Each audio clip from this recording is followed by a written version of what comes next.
Hi, my name is Mary Millard, and I'm from Southern Louisiana, and I'm also a board member of the Healthcare Services Institute.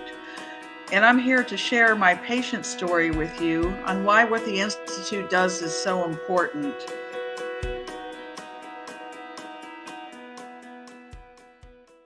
A day before the surgery, they were going to do it that Monday, I was standing in the room and I had sudden chest pains and just almost couldn't reach my call button, but I was screaming for nurses at the time. And I had gone into full cardiac arrest.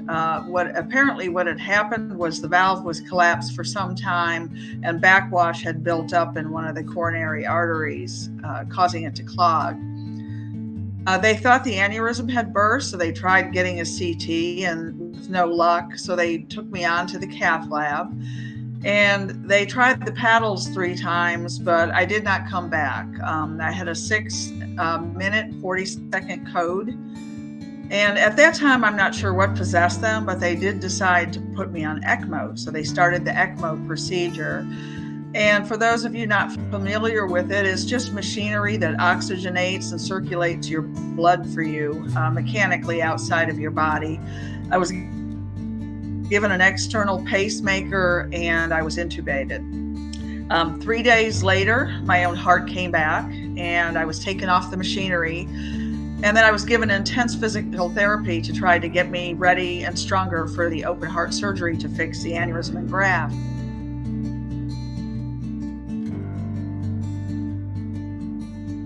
Really don't have a memory of a lot of this except for my medical records and my husband. But he came in on a Sunday morning to find me with my head hanging down. He said I was feverish and I was speaking about things that just didn't make sense.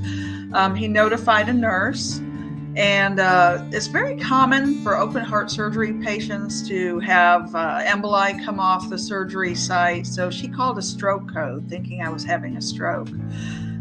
Neurology came and got me, and after a 6-hour workup, I saw this on my medical record.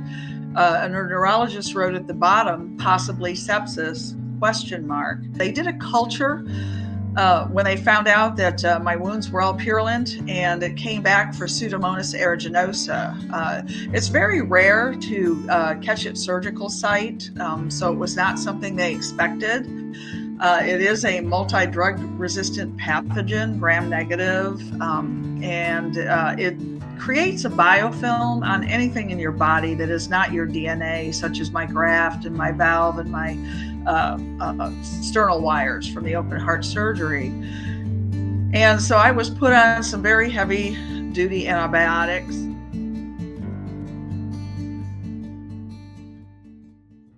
Pseudomonas itself, I did some investigation, and this is what is completely frustrating.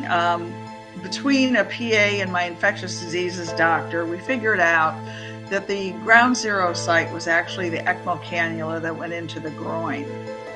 And this had to have happened in the cath lab, is where we figured. And so they actually did a swab of the sink trap in the cath lab, and this was at my pushing. And they discovered that there was Pseudomonas and biofilm in that sink trap. The hospital, was about 60 years old. It's possible this was the original plumbing, but they think what happened was that the ECMO cannula was either laid down on the counter out of its wrapping, and somebody washed hands and some backsplash got it on there, or they think that it may have been on the counter already for maybe a day and it was laid down. Pseudomonas survives on hard surfaces about 72 hours.